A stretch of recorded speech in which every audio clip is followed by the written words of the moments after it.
मन्नत और विक्रांत की कहानी एक बार फिर ऐसे मोड़ पर आ खड़ी हुई है जहां दिल और हालात आमने सामने नजर आते हैं।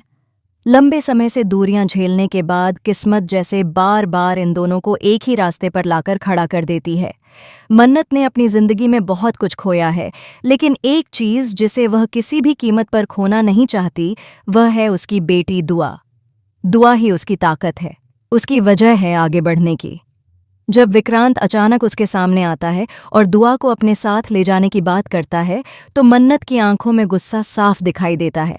उसकी आवाज़ कांपती जरूर है, लेकिन इरादा बिल्कुल मजबूत होता है। वह साफ शब्दों में कह देती है कि दुआ सिर्फ उसकी बेटी है और वह उसे किसी के हवाले नहीं करेगी। उस पल में मन्नत सिर्फ एक माँ होती है, जिसे दुनिया की कोई ताकत अपनी संतान से अलग नहीं कर सकती। विक्रांत भी कम जिद्दी नहीं है। उसकी आंखों में एक अजीब सा दर्द छिपा है, जैसे वह कुछ कहना चाहता हो लेकिन कह नहीं पा रहा। वह बार बार मन्नत को समझाने की कोशिश करता है कि जो वह कर रहा है उसके पीछे एक बड़ी वजह है, मगर मन्नत को अब किसी की बातों पर भरोसा नहीं रहा। उसके लिए सच वही है जो उसने झेला है। इसी बीच नीतू की बिगड़ती हालत सब कुछ और मुश्किल बना देती है। अस्पताल के सफ़ेद गलियारों में दौड़ते डॉक्टर, मशीनों की आवाज़ और हर पल बढ़ती बेचैनी, ये सब मन्नत को अंदर से तोड़ रहा होता है। उसे पैसों की सख्त ज़रूरत है, क्योंकि इलाज रुक गया तो नीतू की जान खतरे में पड़ सकती है। वह हर दरवाज़ा खटखटाती है, हर उम्मीद से चिपकने की कोशिश करती है, लेकिन जैसे किस्मत उसकी परीक्षा लेने पर उतारू हो। दूसरी तरफ ऐश्वर्या, मल्लिका और विशाखा की चालें लगातार गहरी होती जा रही हैं। तीनों के बीच एक खामोश समझौता है, मन्नत को कमज़ोर करना है। उन्हें लगता है कि अगर मन्नत टूट गई तो सब कुछ उनके हाथ में आ जाएगा। जब उन्हें पता चलता है कि विक्रांत ने नीतू के इलाज के लिए पैसे दिए हैं, तो उनके मन में लालच और डर दोनों जाग उठते हैं। वे सोचती हैं कि अगर मन्नत मजबूत हो गई तो उनके सारे राज खुल सकते हैं। एक रात जब सबको लगता है कि सब कुछ शांत है, वही तीनों चुपके से पैसे गायब कर देती हैं। सुबह जब मन्नत को पता चलता है कि पैसे नहीं हैं, तो उसके पैरों तले जमीन खिसक जाती है। वह समझ नहीं पाती कि आखिर ऐसा किसने किया होगा। उसके हाथ कांपते हैं, आंखों में आंसू हैं, लेकिन वह टूटती नहीं। वह खुद से एक ही बात कहती है, उसे हार नहीं माननी। उसी समय एक अनजान नंबर से उसे कॉल आता है। दूसरी तरफ की आवाज़ धीमी और बदली हुई होती है। वह कहता है कि अगर उसे पैसे चाहिए तो एक पुरानी फैक्ट्री में आना होगा। मन्नत को ये सब अजीब लगता है, लेकिन मजबूरी इंसान से वह भी करवा देती है जो वह कभी सोच भी नहीं सकता।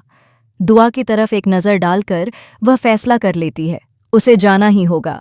फैक्ट्री शहर के किनारे पर है। टूटी दीवारें, जंग लगे गेट और चारों तरफ फैली खामोशी, जैसे वहां समय भी रुक गया हो। मन्नत का दिल तेज धड़क रहा होता है, लेकिन उसके कदम पीछे नहीं हटते। जैसे ही वह अंदर जाती है, उसे एहसास होता है कि कोई उसे देख रहा है। अचानक अंधेरे से विक्रांत सामने आ जाता है। मन्नत की आंखें फैल जाती हैं। उसे समझते देर नहीं लगती कि वही अनजान शख्स था। गुस्से में उसकी आवाज़ ऊंची हो जाती है। वह पूछती है कि आखिर यह सब नाटक क्यों?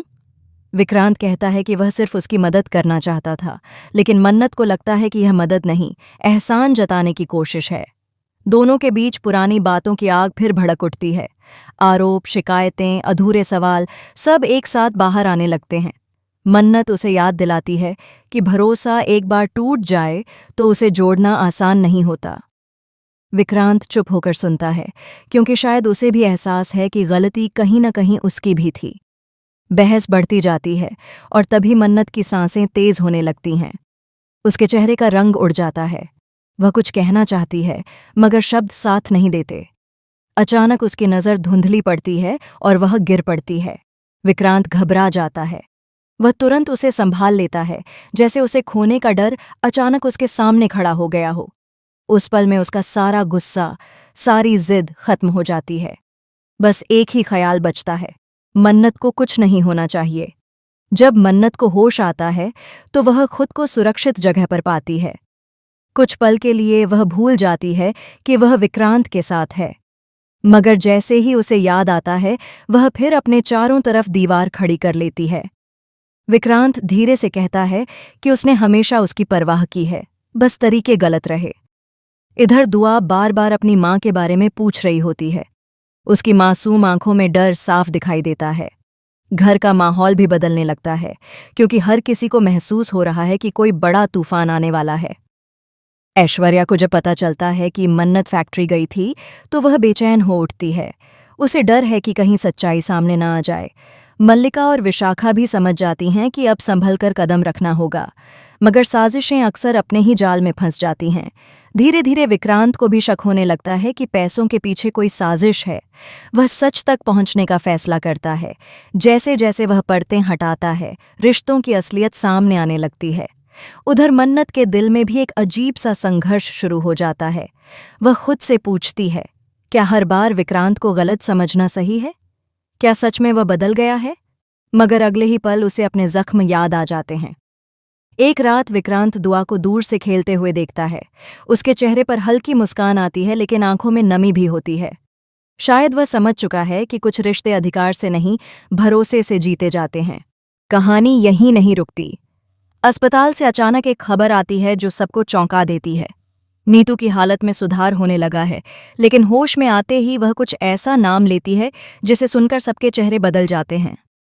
लगता है जैसे वह उस साजिश को जानती है जिसने सब कुछ उलझा दिया। अब सवाल सिर्फ यह नहीं कि मन्नत और विक्रांत फिर साथ आएंगे या नहीं। सवाल यह है कि जब पूरा सच सामने आएगा तो कौन किसके साथ खड़ा रहेगा। मन्नत धीरे धीरे समझने लगती है कि जिंदगी सिर्फ दर्द का नाम नहीं है। कभी कभी वही इंसान जिससे हम सबसे ज्यादा नाराज होते हैं, मुश्किल वक्त में सबसे पहले साथ खड़ा मिलता है। विक्रांत भी अब बदलता नजर आ रहा है। वह बिना किसी शर्त के मदद करना चाहता है। वह जानता है कि माफी मांगना आसान है, लेकिन भरोसा जीतना बेहद मुश्किल। दोनों के बीच खामोशियों का एक नया रिश्ता बनने लगता है, जहां शब्द कम हैं मगर एहसास गहरे।